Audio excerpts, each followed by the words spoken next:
अस्सलाम वालेकुम। तो इस क्लास में हम पढ़ेंगे किस तरह हम अपना एक फॉर्म बना सकते हैं HTML की मदद से। तो सबसे पहले मैं अपने फ़ोल्डर के अंदर जाऊंगा और वहाँ पर मैं अपने फ़ोल्डर या फ़ाइल कहूँ तो मैं उसको यहाँ से ओपन कर दूंगा। तो यहाँ पर मैं सिंपल CMD लिखकर एंटर करूँगा तो ये मेरे सामने पैनल खुल जाएगा और उसके बाद यहाँ पर मैं कोड स्पेस और डॉट लिखकर एंटर करूँगा तो ये मेरे सामने ये फ़ाइल खुल जाएगा। सही है। और इससे पहले क्लास में मैंने सिखाया था कि किस तरह आप अपना फ़ाइल बना सकते हैं। तो सबसे पहले मैं ये ऊपर आपको एक आइकन का निशान नज़र आ रहा होगा प्लस जैसा। तो सबसे पहले आप ऊपर जाएं और यहाँ पर प्रेस करें और अपने फ़ाइल का नाम लिखें और उसके बाद .html लिखकर एंटर करें तो आपके पास HTML का फ़ाइल बन जाएगा। लास्ट क्लास में हमने पढ़ा था कि टेबल हम किस तरह बना सकते हैं HTML कोड के अंदर और टेबल होता क्या है और इसका यूसेज क्या है। तो टेबल सिंपल स्टॉक डाटा के लिए इस्तेमाल होता है। तो हमने टेबल के बारे में देखा था। अब इस क्लास में हम फॉर्म के हवाले से पढ़ेंगे। तो इससे पहले जितनी क्लासेस हुई उसके अंदर हमने देखा था किस तरह हम अपना डेटा यूज़र को शो करा सकते हैं। अब हम पढ़ेंगे फॉर्म के हवाले से कि जिसमें हम यूज़र से डेटा लेते हैं, क्योंकि उस वेबसाइट में ऐसा भी होता है कि कुछ डेटा हमें यूज़र से लेना पड़ता है। तो इसके लिए हमारे पास फॉर्म का टैग होता है। जैसे कि हम देखते हैं फेसबुक के अंदर हम जाते हैं तो जब हम साइन अप करते हैं या लॉगिन करते हैं तो वो हमसे डेटा लेते हैं हमारा और अपने सर्वर में सेव करते हैं। तो इसके लिए जो है हमारे पास फॉर्म होता है HTML के अंदर। इस तरह किसी वेबसाइट के अंदर आप जाओ, वहाँ पर आपसे वो तुम्हारा डेटा लेते हैं। अगर आप साइन अप करेंगे तो आपका डेटा उनके पास सेव हो जाता है। तो इसके लिए जो है फॉर्म इस्तेमाल होता है।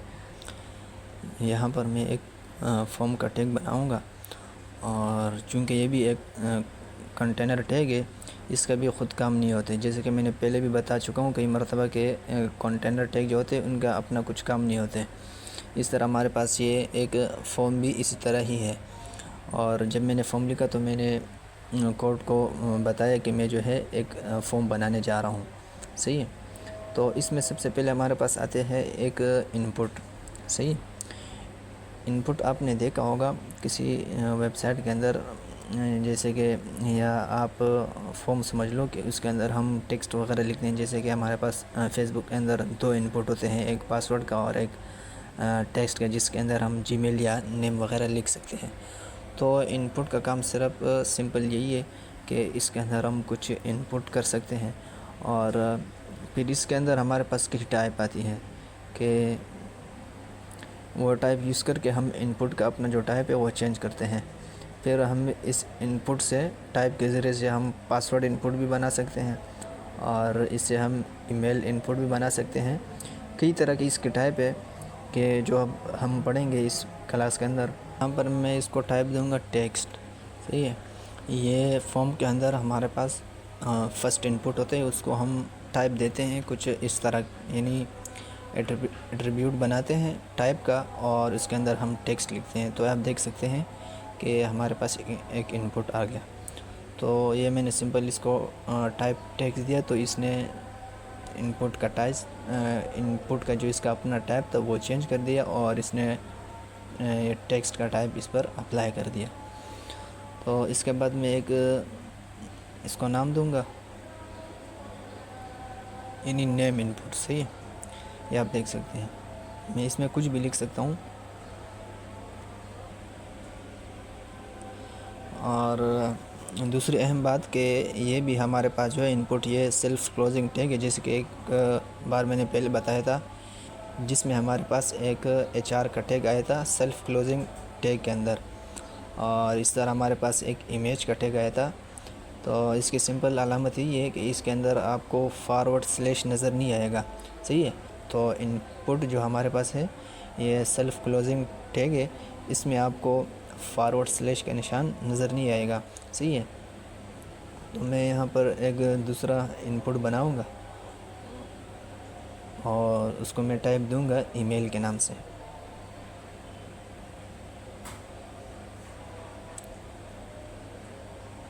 ये आप देख सकते हैं कि दोनों हमारे पास सेम लाइन के अंदर आए, यानी नेम का इनपुट और ईमेल का। तो इससे पता चलता है कि ये दोनों जो है इनलाइन टैग है। जैसे कि मैंने पहले बता चुका हूँ कि इनलाइन टैग की सिंपल अलामत ये होती है कि दोनों सेम लाइन के अंदर आते हैं। अगरचे मैंने कोड में अलग अलग लाइनों में लिखे, लेकिन यहाँ पर दोनों सेम लाइन के अंदर आए, तो ये इनलाइन टैग की अलामत होती है।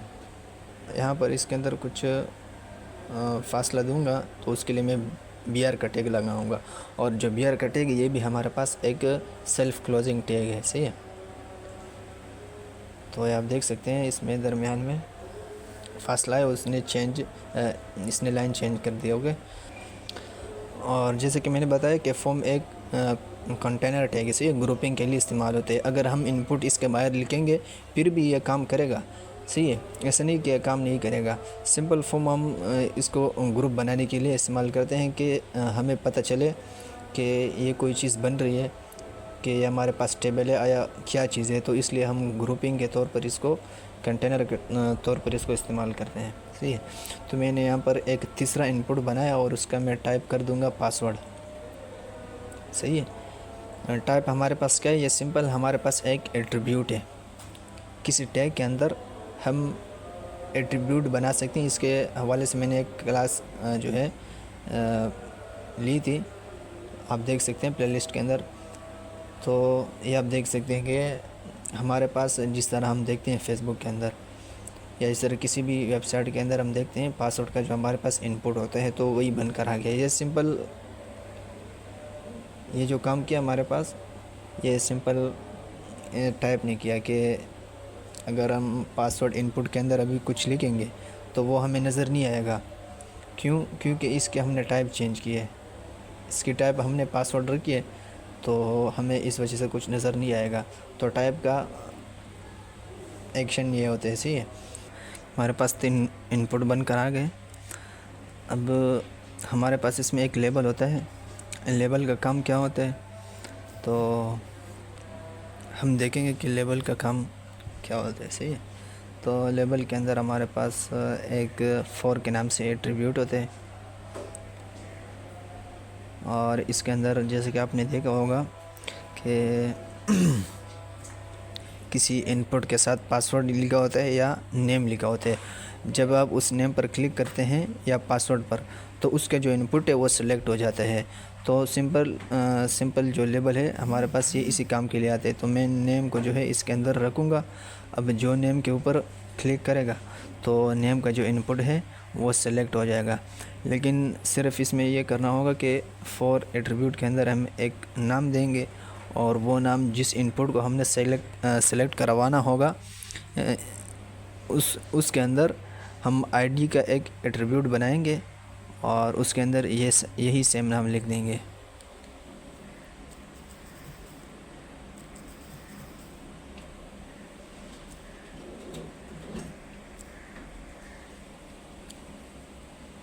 आप देख सकते हैं कि मैं नेम को क्लिक कर रहा हूँ तो मेरे पास नेम का जो इनपुट है वो सिलेक्ट हो रहा है, सही है। तो लेबल का काम सिंपल यही होता है कि हम जब भी उसके नेम या उसका जो टेक्स्ट होगा उस पर जब हम क्लिक करेंगे तो उसका इनपुट हमारे पास सेलेक्ट हो जाएगा। आईडी के बारे में हमने पहले कुछ नहीं पढ़ा था, क्योंकि हमने स्टाइलिंग नहीं पढ़ी है, CSS हमने नहीं पढ़ा है। तो आईडी सिंपल हमारे पास हम अपने कोड से किसी एलिमेंट को हम जो है पकड़ना चाहते हैं तो फिर हम उसके लिए आईडी का इस्तेमाल करते हैं। आईडी को टारगेट करके उस एलिमेंट को हम पकड़ते हैं, सही है। आईडी सिंपल जैसे कि हमारे पास मिसाल के तौर पर जैसे कि हमारा CNIC होता है, ये हर किसी का, हर एलिमेंट का ये यूनिक होते हैं, सही है। जैसे कि CNIC हर बंदे का यूनिक होता है, इससे पता चलता है ये कौन सा बंदा है। इस तरह हमारे पास आईडी भी सिंपल यही मिसाल है आईडी का भी, कि हम किसी एलिमेंट के अंदर आईडी देते हैं, फिर जब हमें उस एलिमेंट के अंदर कोई चेंजेस करनी होती है तो फिर सिंपल उस आईडी के ज़रिए से उसको टारगेट करते हैं। देखते हैं कि मैंने नेम इनपुट के अंदर बीच में अंडरस्कोर लगाया है, तो ये हमारे पास एक कन्वेंशन है, सही है। इस तरह हमारे पास एक पास्कल केस होते हैं और एक जो है कैमल केस होता है। लिखने का तरीका ऐसे जिसे हम कन्वेंशन कहते हैं। तो कैमल केस जैसे कि मैंने लिखा है कि उसका पहला जो वर्ड होगा वैसे ही हर्फ होगा, पहला लफ्ज़ वर्ड का, वो हमारे पास कैपिटल होगा, स्मॉल होगा, बाकी जो सेकंड होगा वो कैपिटल होगा। जैसे कि मैंने नेम इनपुट लिखे है तो इसे हम कैमल केस कहेंगे, सही है। फिर इसमें हमारे पास एक पास्कल केस होता है। जैसे कि मैंने अभी लिखा है नेम का फर्स्ट वर्ड जो है मैंने कैपिटल किए, और दूसरे जैसे कि आमतौर पर ABC के अंदर होते हैं, हर वर्ड का पहला लफ्ज़ जो है कैपिटल होगा। तो ये हमारे पास जो है पास्कल केस कहलाते हैं, सही है। और इसे हम सिंपल कन्वेंशन कहेंगे। इसमें से आप जो भी तरीका इस्तेमाल करना चाहें तो आप इस्तेमाल कर सकते हैं। मैंने यहाँ पर दरमियान में अंडरस्कोर लगाए तो ये भी एक कन्वेंशन है, सही है। बाकी ये है कि कोड के अंदर हमारा स्पेस जो होगा वो इसे रीड नहीं करेगा। HTML का कोड स्पेस को रीड नहीं करता, सही है। तो यहाँ पर मैं एक और इनपुट बनाऊँगा।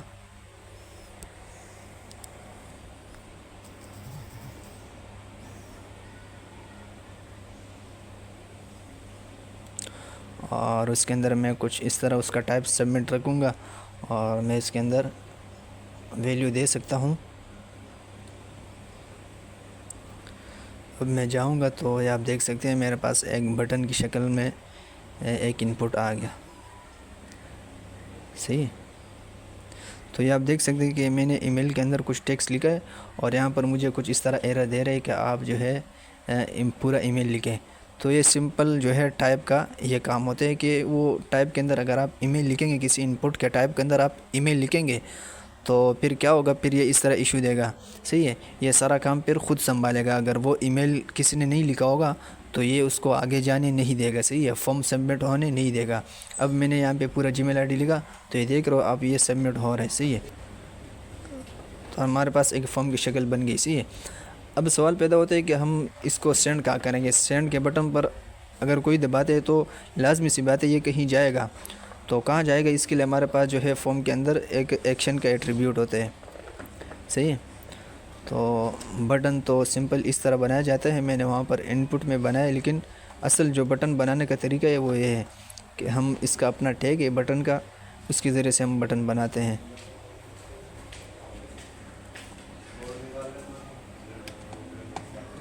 सही है। तो फॉर्म के अंदर हमारे पास एक एट्रीब्यूट आता है एक्शन का, कि जिसमें हम बताते हैं कि जब यह फॉर्म सबमिट हो तो इस एक्शन एट्रीब्यूट के अंदर जो लिंक दिया जाएगा उस लिंक पर यह फॉर्म जो है आप भेज दो।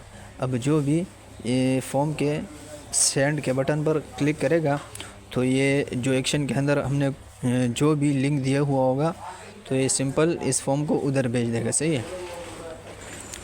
अब एक दूसरा चीज़ हमारे पास होता है फॉर्म के अंदर, वो मेथड होता है, सही है। मेथड एट्रीब्यूट के ज़रिए फॉर्म में ये हम बतलाते हैं कि आया ये गेट का मेथड है या पोस्ट का मेथड। जैसे कि मैंने अभी एक गूगल का वेबसाइट मैंने सर्च किया, आपको ये वेबसाइट के अंदर ऊपर ये लोग जैसा नज़र आ रहा है, इसे हम HTTPS कहते हैं, सही है, जिसका फुल फॉर्म है hyper text transfer protocol secure, सही है। तो फॉर्म के अंदर हम जब उसके अंदर गेट मेथड देते हैं ना, तो उसका मतलब यही होता है कि हम कोई चीज़ वेबसाइट से हम कोई चीज़ जो है गेट करते हैं। एग्ज़ाम्पल के तौर पर हम कोई चीज़, जैसे कि मैं कोई चीज़ सर्च करूँगा किसी भी वेबसाइट के अंदर, गूगल के अंदर सर्च करूँगा तो ये हमारे पास गेट मेथड कहलाएगा, सही है। और वो हमारे पास ऊपर आपको नज़र आ रहे होंगे ऐसे अजीब जैसे ऊपर लिखा हुआ होता है, सही है। ये जैसे कि आपको ऊपर नज़र आ रहा है, तो ये गेट मेथड में हमारे पास इस तरह होते हैं, कुछ इस तरह लिखा हुआ आते हैं, सही है। दूसरा हमारे पास फॉर्म के अंदर पोस्ट मेथड होते हैं, सही है। तो इससे हम सिंपल ये बतलाते हैं कि ये हमारे पास कोई फॉर्म है, सही है, कोई डेटा है जिसको सर्वर के अंदर सेव कराना है, सही है। तो जब हम इसको पोस्ट मेथड देते हैं तो फिर ये क्या करते हैं, जब हम सबमिट करते हैं तो हमारा डेटा सारा पोस्ट करते हैं हमारे सर्वर के अंदर, सही है। और यहाँ पर इस तरह जो आपको ऊपर नज़र है कुछ लिखा हुआ नहीं आता है, सही है। ये सिक्योर करके इस फॉर्म का डेटा सर्वर के अंदर सेव कर देते हैं। तो मेथड पोस्ट का सिंपल यही मतलब होता है। आपने इतना इसमें सीख लिया कि अब आप एक बेसिक फॉर्म बना सकते हैं, और जो मेन चीज़ें थी फॉर्म के अंदर हमने वो सीख ली। अच्छा, इसमें हमारे पास एक टाइप आता है रेडियो का, सही है, एक रेडियो का टाइप आता है हमारे पास, और फिर इसमें एक नंबर का होता है और एक डेट का होता है। सही है। ये चंद टाइप है, लेकिन जो हमने पढ़ी मेन टाइप फॉर्म की यही है। और अक्सर और जो ज़्यादा यूज़ होने वाली इनपुट्स हैं वो यही है जो अभी हमने इनको इस्तेमाल किया है। ये नहीं कि हमारे पास एक ईमेल का इनपुट होता है और एक हमारे पास पासवर्ड का है और एक टेक्स्ट का। ये 3 टाइप है जो हमने यूज़ की।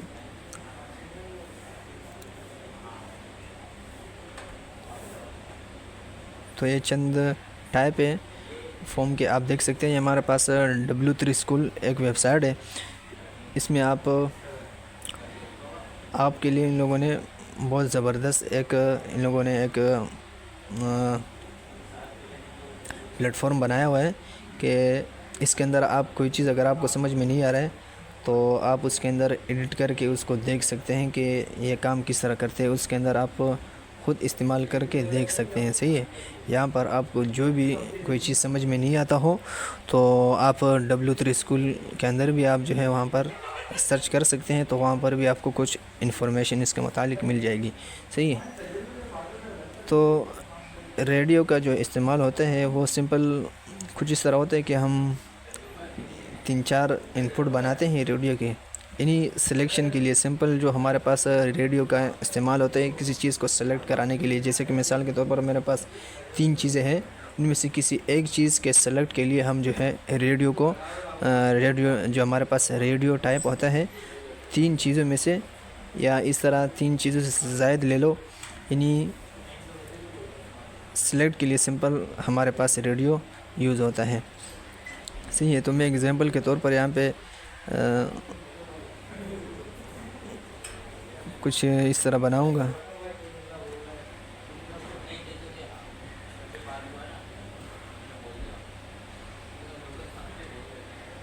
सही है। और बेसिक इसके अंदर हमारे पास जो एट्रीब्यूट आते हैं वो 3 होते हैं।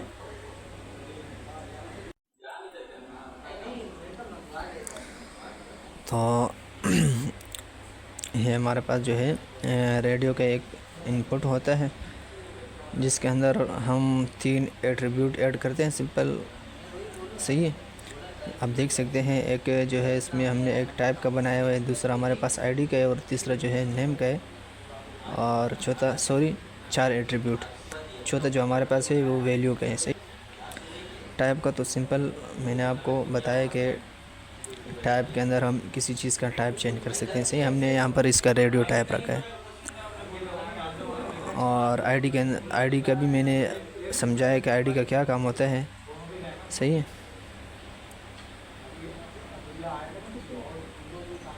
और इसके अलावा जो यहाँ पर आगे नेम आ रहा है तो इसका क्या यूजेज है और इसका क्या मकसद है, तो आप देख सकते हैं किसी एक को मैं सिलेक्ट करूँगा तो 2 अनसेलेक्ट हो जाएंगे। तो रेडियो का सिंपल यूजेज ये होता है। सही लगाते हैं। आईडी का मैंने पढ़ा किसी एलिमेंट को हम टारगेट करते हैं तो इसके लिए हम आईडी का एट्रीब्यूट लगाते हैं, जिसको हम सेसेस में तफसील के साथ पढ़ेंगे। सही।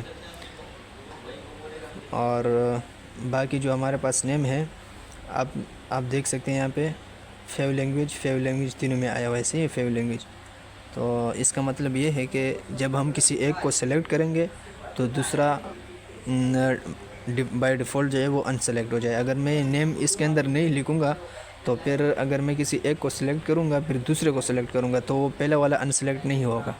सही है।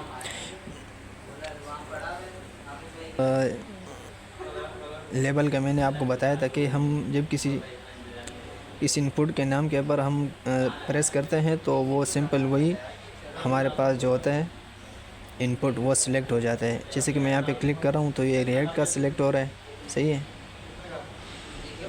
और ऊपर HTML पर क्लिक कर रहा हूँ तो उसका वो जो रेडियो इनपुट है वो सिलेक्ट हो रहा है, और CSS का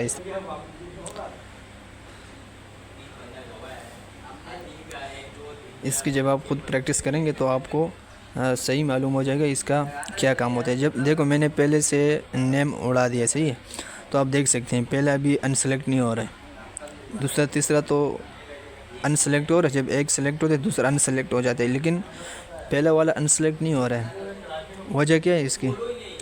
वजह यही है कि मैंने देखो यहाँ से नेम उड़ाया था, अब मैंने नेम लगाया और इसके अंदर जब वैल्यू देंगे वो भी तीनों रेडियो की सेम होगी। तो आप देख सकते हैं अभी मैं एक पे क्लिक कर रहा हूँ तो दूसरा बाय डिफ़ॉल्ट जो है अनसेलेक्ट हो रहा है। सही है।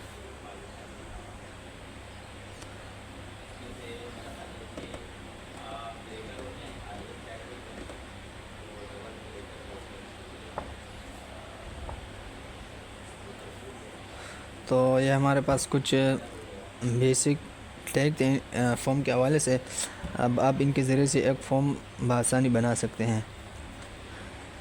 बाकी इसके अंदर हमारे पास कुछ और टाइप होती हैं, जैसे कि हमारे पास ये एक नंबर का टाइप है। सही है। तो ये आप देख सकते हैं इसमें कुछ टेक्स्ट में लिखना चाहूँगा तो टेक्स्ट नहीं लिखा जाएगा, बल्कि यहाँ पर सिंपल यहाँ पर नंबर ही लिखे जाएंगे। सही है। तो एक टाइप हमारे पास नंबर का होता है और इसके अलावा जो और टाइप है उनमें से एक डेट है। सही है। जैसे आप देख सकते हैं यहाँ पर आप कोई अगर यहाँ पर डेट लिखना चाहे तो अभी आप यहाँ पर लिख सकते हैं। सही है। ये हमारे पास डेट का टाइप है। इसके अलावा एक और होता है चेक बॉक्स। जैसे कि आपने देखा होगा किसी फॉर्म के अंदर जब हम फॉर्म बनाते हैं तो फॉर्म फिल करते हैं उसके आखिर में हमारे पास एक टिक का निशान होते हैं। सही है। तो सिंपल वो चेक बॉक्स के ज़रिए से वही बनाया जाता है। सही है। HTML में जो चेक बॉक्स होते हैं, इनपुट का जो टाइप होता है चेक बॉक्स, तो इसी के ज़रिए से हम ये बनाते हैं। सही है। जैसे कि मैं यहाँ पर इस तरह आर यू एग्री लिखूँगा कर सकता हूँ। सही है। अगर आप एग्री होंगे तो यहाँ पे टिक करेंगे, नहीं तो इसको अनसेलेक्ट छोड़ देंगे। सही है। तो हमने देखा कि फॉर्म क्या चीज़ होता है और फॉर्म का यूजेज क्या है और फॉर्म किस तरह बनते हैं। सही है। HTML के अंदर तो फॉर्म तो सिंपल हमारे पास एक ख़ुद कंटेनर टैग है, ग्रुपिंग के लिए इस्तेमाल होता है और इसके ज़रिए इसके अंदर हम एक फॉर्म बनाते हैं। सही है। इसका यूजेज ये है कि हम इसके ज़रिए से किसी यूज़र से डेटा गेट करते हैं। सही है। किसी यूज़र का डेटा अगर हमें चाहिए होगा तो हम फॉर्म के ज़रिए से उसका डेटा ले सकते हैं। सही है।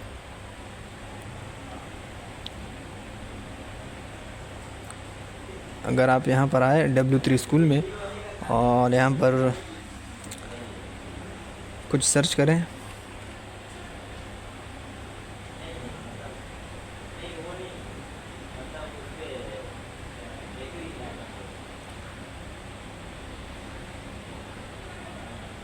तो आपके सामने उसका रिज़ल्ट आ जाएगा। जैसे कि मैंने अभी यहाँ पर कुछ सर्च किया है, मेरा मतलब टेक्सटीर है। सही है।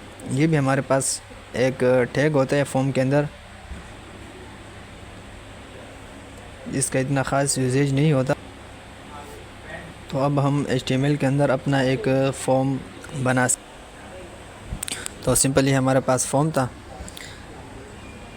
और इसकी बेसिक्स जो चीज़ें थी वो आपने पढ़ ली। अब आप एक फॉर्म आसानी से